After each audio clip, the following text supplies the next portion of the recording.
जैसा कि आप सभी लोग जानते हैं कि हमारे देश में जो इस समय सबसे बड़ा टॉपिक चल रहा है वो है यूनिफॉर्म सिविल कोड यानी कि समान नागरिक संहिता। हमारी उत्तराखंड सरकार के द्वारा भी यूनिफॉर्म सिविल कोड को लागू करने का निर्णय लिया गया है, जिसके लिए सरकार ने कुछ समय पहले सभी लोगों से अपने अपने विचार इस बारे में साझा करने के लिए कहा था। उत्तराखंड से पहले सिर्फ गोवा ही एक ऐसा राज्य है जहाँ पे 1961 में यूनिफॉर्म सिविल कोड को लागू किया गया था। अब उत्तराखंड गोवा के बाद दूसरा राज्य बनने जा रहा है जहाँ पे यूनिफॉर्म सिविल कोड को लागू करने का निर्णय लिया गया है। सबसे पहले हम सबके लिए जानना जरूरी है कि यूनिफॉर्म सिविल कोड है क्या, क्यों इसे लागू करना जरूरी है। तो इसके लिए मैं इस वीडियो के माध्यम से आपको बताऊंगी कि यूसीसी यानी कि यूनिफॉर्म सिविल कोड है क्या और क्यों इसे लागू किया जाना जरूरी है। हेलो, हाय, नमस्कार, प्रणाम। मैं हूं बबीता पुनेठा। स्वागत करती हूं आपको अपने यूट्यूब चैनल पे। तो सबसे पहले अगर आपने मेरा ये चैनल सब्सक्राइब नहीं किया है तो प्लीज चैनल को सब्सक्राइब कीजिए और इसके आगे बेल आइकन बटन को दबाइए ताकि आने वाले वीडियोस की सभी नोटिफिकेशंस आपको मिल जाए।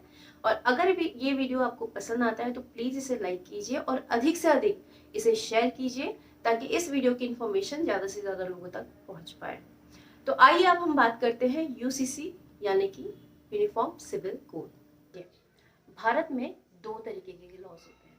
एक वो जो सबके ऊपर यूनिफॉर्मली अप्लाई किए जाते हैं यानी कि सबके ऊपर समान रूप से अप्लाई किए जाते हैं, जैसे income tax act, Indian penal code. Suppose किसी ने अगर मर्डर कर दिया है, चाहे वो किसी भी धर्म का हो, किसी भी जाति का हो, अपर क्लास हो, लोअर क्लास हो, तो उसके लिए समान रूप से एक ही धारा लगती है 302। तो ऐसे कानून जो सबके ऊपर समान रूप से लागू होते हैं यानी कि एक ही कानून सबके लिए लागू होता है तो उनको कहा जाता है पब्लिक लॉ। दूसरे वो लॉ होते हैं जो सबके ऊपर समान रूप से एप्लीकेबल नहीं होते यानी कि सबके ऊपर समान रूप से लागू नहीं होते हैं।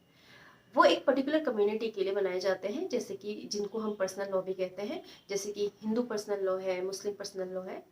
और ये जो पर्सनल लॉज होते हैं ये जुड़े होते हैं शादी, एडॉप्शन, डाइवोर्स, मेंटेनेंस, इन तरीके के मुद्दों के साथ में ये जुड़े हुए होते हैं। यूनिफॉर्म सिविल कोड को भारतीय संविधान के चौथे भाग यानी कि आर्टिकल 44 में इनको वर्णित किया गया है, जहाँ पे हमारे जो डीपीएसपीस है यानी कि directive principles of state policies, जिन्हें राज्यों के नीति निर्देशक तत्व भी कहा जाता है, उनके साथ इनको जोड़ा गया है। अब बात ये आती है कि अगर यूनिफॉर्म सिविल कोड इतना ही ज्यादा इंपॉर्टेंट है तो क्यों इन्हें डीपीएसपीस में जोड़ा गया, क्यों इन्हें फंडामेंटल राइट्स में नहीं जोड़ा गया।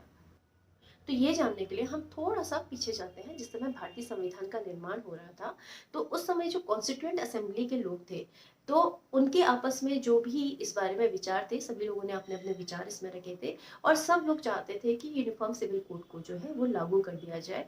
क्यों? क्योंकि अगर यूनिफॉर्म सिविल कोड लागू होता है तो जो हमारा आर्टिकल 14 है, जहाँ पे हमारे समानता का अधिकार, जो हमारे मौलिक अधिकार में एक अधिकार है आर्टिकल 14, जो हमें बताता है कि समानता का अधिकार, तो वो इससे कंट्राडिक्ट नहीं करेगा और वो इस बात की गारंटी देगा कि सभी लोग जो है समान तरीके से सबको अधिकार मिले। तो वो लोग चाहते थे कि उस समय जो है यूनिफॉर्म सिविल कोड को लागू कर दिया जाए। लेकिन उससे कुछ समय पहले ही भारत का जब विभाजन हुआ था तो उस समय कई मुस्लिम समुदाय के लोग जो है वो भारत में आए थे और उनके साथ साथ कई माइनर कम्युनिटीज के लोग भी वो भारत में आए थे। और अगर उस समय यूनिफॉर्म सिविल कोड को अगर लागू कर दिया जाता तो उन लोगों को लगता कि उनके ऊपर सरकार के द्वारा एक अननेसेसरी दबाव बनाया जा रहा है या सरकार के प्रति उनका विश्वास थोड़ा सा कम हो जाता। तो उस समय जो कॉन्स्टिट्यूएंट असेंबली के जो लोग थे तो उनके द्वारा ये निर्णय लिया गया कि अगर भविष्य में अगर कोई भी राज्य सरकार, उनको लगता है कि वहाँ के लोग जो है इस चीज को एक्सेप्ट करने के लिए रेडी है या अपना माइंड ओपन कर चुके हैं, तो राज्य सरकार यूनिफॉर्म सिविल कोड को लागू करने का निर्णय ले सकती है। चलिए अब बात करते हैं यूनिफॉर्म सिविल कोड क्यों जरूरी है। और ये जानने के लिए हम एक केस के बारे में जानते हैं कि ये है अहमद खान वर्सेस शाह बानो केस 1978 का। जब भी मुस्लिम महिलाओं के हक की बात आती है तो शाह बानो केस को हमेशा याद किया जाता है। ये वो केस था जिसने 1985 में भारत की राजनीति में उथल पुथल मचा दी थी। तो आइए जानते हैं क्या है शाह बानो केस।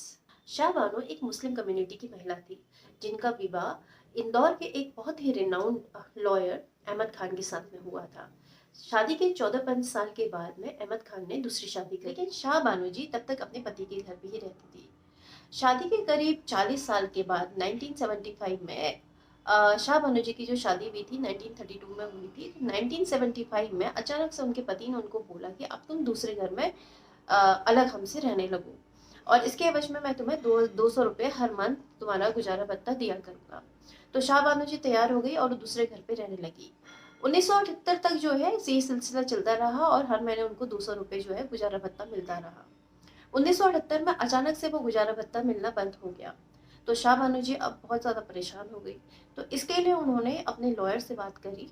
तो उनके लॉयर ने उन्हें बताया कि वो 25 CRPC के अंतर्गत अपने पति से मेंटेनेंस के लिए क्लेम कर सकती है। आप जानते हैं 125 CRPC क्या है? 125 CRPC के अंतर्गत अगर कोई महिला, बच्चे या बूढ़े माँ बाप अगर वो अपना मेंटेनेंस करने लायक नहीं है, अगर वो अपना गुजारा भत्ता नहीं चला सकते हैं, तो वो पुरुष से अपना गुजारा भत्ता और अपना मेंटेनेंस जो है वो क्लेम कर सकते हैं। तो इसीलिए शाह बानो जी ने 125 CRPC के अंतर्गत क्लेम अपना मेंटेनेंस के लिए उन्होंने जो है कोर्ट में एक पिटीशन डाली।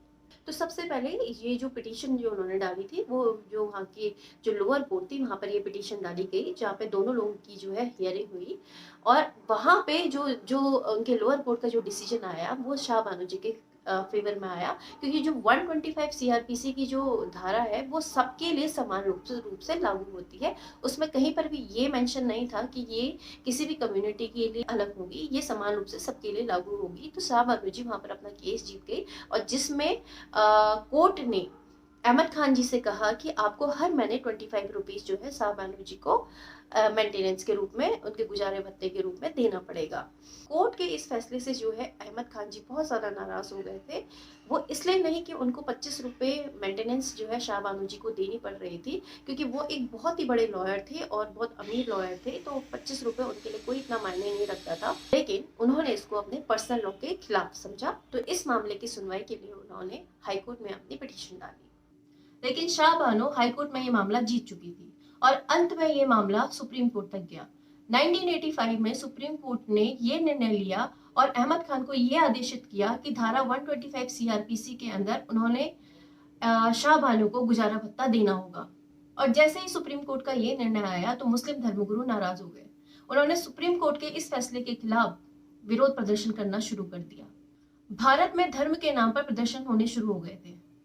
मुस्लिम समुदाय के लोगों को लगा कि ये फैसला, सुप्रीम कोर्ट का ये फैसला उनके धर्म के खिलाफ है और इस स्थिति में सरकार के ऊपर एक नैतिक दबाव आया। उस समय राजीव गांधी जी की सरकार हुआ करती थी।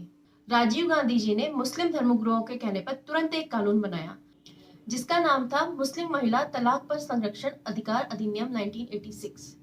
उस कानून में ये कहा गया कि अगर कोई भी मुस्लिम अपनी प्रथा के अनुसार अगर किसी को तलाक देता है तो उसे गुजारा भत्ता देने की जरूरत नहीं होगी। और ऐसा कहते हुए राजीव गांधी जी ने सुप्रीम कोर्ट का वो निर्णय पलट दिया।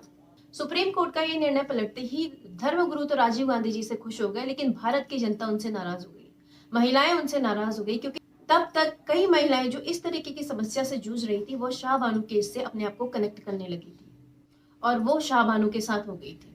उसके बाद भारत में राजीव गांधी के खिलाफ प्रदर्शन होने शुरू हो गए, क्योंकि उन्होंने जो ये नीति अपनाई थी ये किसी धर्म विशेष को खुश करने के लिए थी और इसे मुस्लिम तुष्टीकरण की नीति कहा गया। मुस्लिम तुष्टीकरण का अर्थ होता है कि अपने वोट बैंक को बढ़ाने के लिए किसी के गुनाहों को कवर कर देना। इसका मतलब ये था कि चूंकि तुमने गलत किया है लेकिन इससे मुझे फायदा होगा, इसलिए मैं तुम्हें कवर दे रहा हूँ। भारत में इसके खिलाफ काफी लंबा प्रदर्शन हुआ। यहाँ शाह बानो केस तो हार गई थी लेकिन पॉलिटिकली वो जीत गई थी, क्योंकि अब भारत में उनके समर्थन में नारे लगने लगे थे। अब राजीव गांधी जी के सामने सबसे बड़ी चुनौती ये थी कि जो हिंदू संगठन के लोग उनके खिलाफ प्रदर्शन कर रहे हैं और जो महिलाएं इस केस से उनसे नाराज हैं, उनको कैसे खुश किया जाए। ऐसी स्थिति में 1989 में जो बाबरी मस्जिद और राम मंदिर वाला मामला चल रहा था, 1989 में उन्होंने हिंदुओं को बैलेंस करने के लिए राम मंदिर में पूजा करने की अनुमति दे दी। लेकिन शाह बानो केस बना जिसने राजीव गांधी जी की पूरी इमेज को धूमिल कर दिया था। यूनिफॉर्म सिविल कोड कभी ये नहीं कहता है कि जो सभी धर्मों में शादी करने का तरीका, पूजा करने का तरीका या अन्य कोई तरीका एक जैसा हो। यूनिफॉर्म सिविल कोड ये कहता है भारत धर्मनिरपेक्ष देश है, यहाँ पे हर धर्म का सम्मान किया जाता है, लेकिन अगर हमारे देश में किसी के साथ कोई भी समस्या आती है तो सबके लिए न्याय एक जैसा हो और उसके धर्म के कारण उसके साथ अन्याय न हो। सुप्रीम कोर्ट का कहना है कि हर साल ऐसे कई केसेस आते हैं जिसमें कई लोगों को न्याय नहीं मिल पाता, कई महिलाओं को न्याय नहीं मिल पाता। इसीलिए हर साल सुप्रीम कोर्ट सरकार से ये रिक्वेस्ट करती है कि यूनिफॉर्म सिविल कोड को लागू कर दिया जाए, जिससे लोगों को न्याय मिलने में आसानी होगी। अगर आपको मेरे द्वारा दी गई जानकारी पसंद आई तो प्लीज़ मेरे चैनल को सब्सक्राइब कीजिएगा और इसे लाइक कीजिएगा और प्लीज़ इस इन्फॉर्मेशन को आगे भी शेयर कीजिएगा। Thank you.